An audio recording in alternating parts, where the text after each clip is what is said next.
Hey folks, how's it going? So the majority of the country right now is under the effect of a winter storm, severe winter weather. I wanted to bring this to you because I just found out about it. It came out a couple of hours ago. The Eastern U.S. power grid orders cuts, issues system-wide emergency.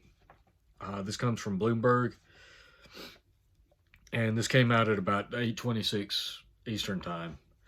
So PJM, a vast electric grid that stretches from Illinois to New Jersey, has declared a rare system-wide emergency and is ordering some customers to curtail demand as a vast winter storm sends power use soaring. Grid operator PJM Interconnection LLC declared a stage 2 emergency, which requires customers across its entire system who've agreed to the curtailed power during times of extreme need to do so. This is one of the last measures a grid manager can take to avoid a stage 3 emergency, which is historically meant as rolling blackouts are imminent or already in effect. Such widespread cutoffs would be devastating for as many as 65 million people relying on the grid for power, just as an enormous winter storm batters swaths of US and Canada. The stage 2 emergency will certainly be enough to avoid rotating shutoffs, PJM spokeswoman Susan Buehler said in an interview. It was much colder, a lot quicker than the grid operator had forecast, she said, with millions of people turning up heaters amid freezing temperatures. System-wide stage 2 emergency alone is already extremely unusual for PJM. The last time it declared an emergency of this kind was in March 2014, when a polar vortex wreaked havoc upon the system for months, according to the grid operator. This week's storm has already knocked out power to hundreds of thousands of people in more than 25 states from Maine to Texas. The Tennessee Valley Authority, which provides electricity to several states, ordered rolling blackouts to cope with overwhelming demand. Stage 2 emergencies require businesses enrolled in so-called demand response programs to curtail power use. As part of these programs, companies agreed to cut consumption when called upon in exchange for payments. So, power grids are already seeing emergency issues with the soaring demand for power during the storm. As most of you are aware, the vast majority of the United States is under the effect of this winter storm. And in most areas, they're seeing record temperatures for this time of year. In my area, from 7 o'clock this morning to, from midnight last night to 8 o'clock this morning, we had about a 22 degree drop in temperature. Early in the morning, this morning coming up, we're expecting to see temperatures in some parts of northern Georgia to reach about 1 degree with wind chills of as much as 10 to 20 below.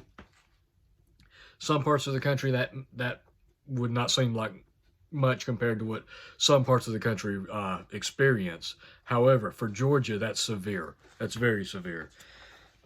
Where I'm at, we're expecting wind chills of about 10 below. And right now, already, the last time I looked at the temperature, it was already at 14 and still dropping. So this is actually extremely unusual and very harsh conditions for Georgia. We've also been experiencing severe wind gusts of 20 to 30 miles an hour in this area, and it's had the expected result of a large number of trees and limbs coming down on power lines. Thousands of people across the state are already without power. Thousands of people just in my county alone are still without power. Some aren't expected to have power again until sometime tomorrow after lunchtime. So, this is exactly why preppers do what they do. We prep for things like this. I know it's always fun to a lot of people.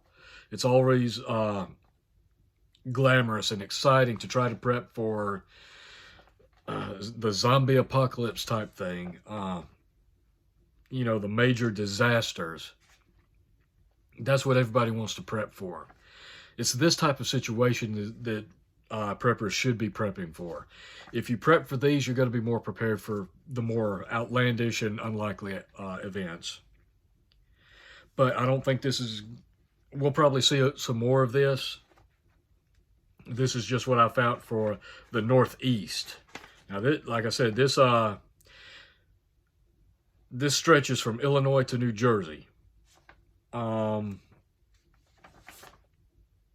Tennessee Valley Authority is already experiencing rolling blackouts to cope with overwhelming demand.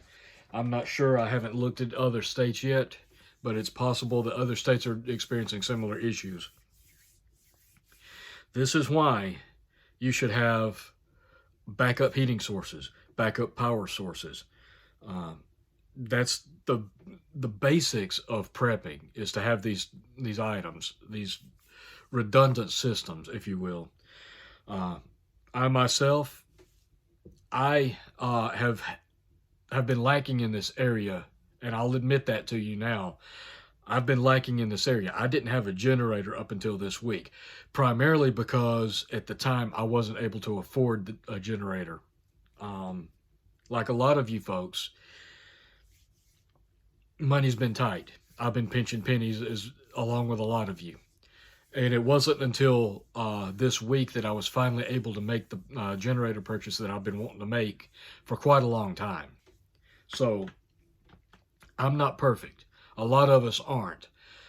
We do what we can as we can. And again, this is why we have these things. But I'm confident now because I have a generator. I have fuel, sufficient fuel to run that generator for at least a week. I have the accessories I need to go with that generator to power everything I need. You know, extension cords, what have you. But it also pays to have backup heat source. Now, you can use that generator to power freezers, any kind of medical equipment you might have. You can even use it to power electric heaters.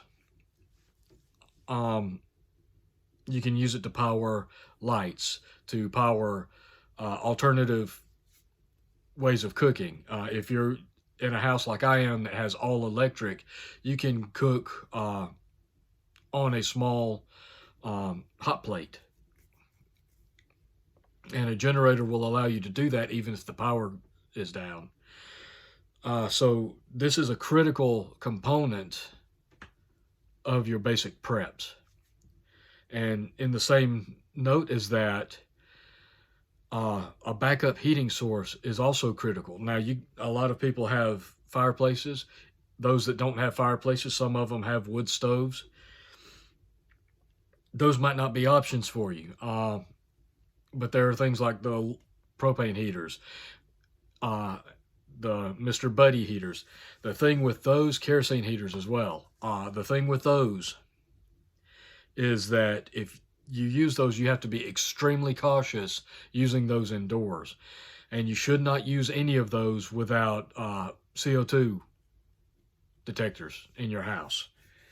You want to be safe when using things like that. But here it is. It's after 11 o'clock on the 23rd. 23rd. So it's a little bit late to be prepping these things for this kind of storm.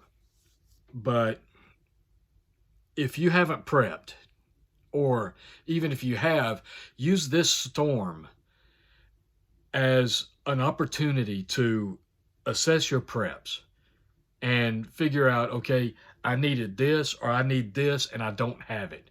That's the priority for your next project. If you don't have something you need right now, or if, in my case, a lot of people around me don't have power. I'm fortunate. I still have power. And I'm fortunate enough that I was able to go ahead and get the generator I needed this week, late as it was. I was able to do that. So now I've filled that hole in my preps. But if you haven't filled that hole in your preps, you need to. And let this be a reminder, let this be a lesson. And again, even if you have that prep, use this storm, use this as an opportunity to assess your preps, figure out where the holes are in your prepping supplies and in your plans, and fill those gaps accordingly. Hopefully everybody out there is able to have power, or at least they have the backups that they need to provide power while the grid is down. Hopefully you're able to stay warm. If not, you should have been prepping for this a long time ago. And I know it might seem a little hypocritical of me. Again, a generator had been on my mind for a long time, but I just wasn't able to get one.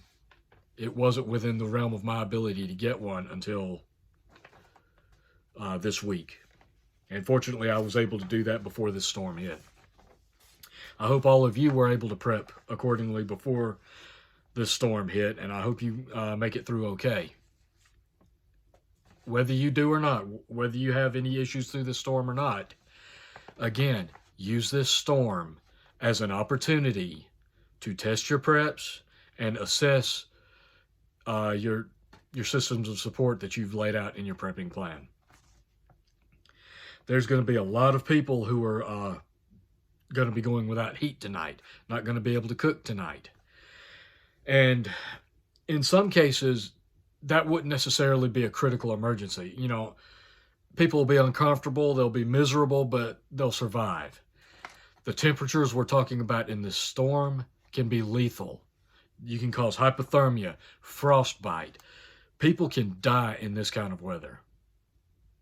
So it's critical that you make sure, if you haven't got these holes filled, fill them as soon as possible, because this is not going to be the last time we're going to have storms like this.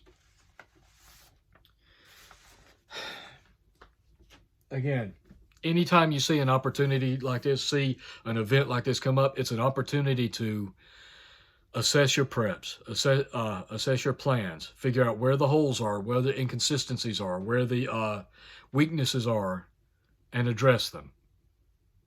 I hope everybody can find some use out of this video. It's late getting out, I know. I've been trying to keep an eye on certain things.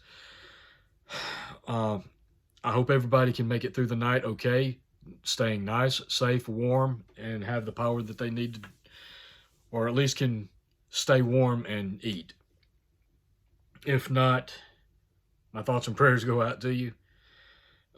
Little comfort as that may be, but this is why we prep, folks.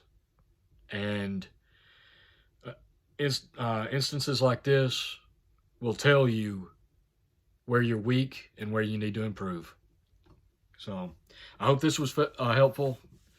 I appreciate you guys watching. Like, share, subscribe if you haven't. Stay safe. Keep prepping. Take care of yourselves and your family, as always, and take care of each other. And until next time, folks, I'll catch you later.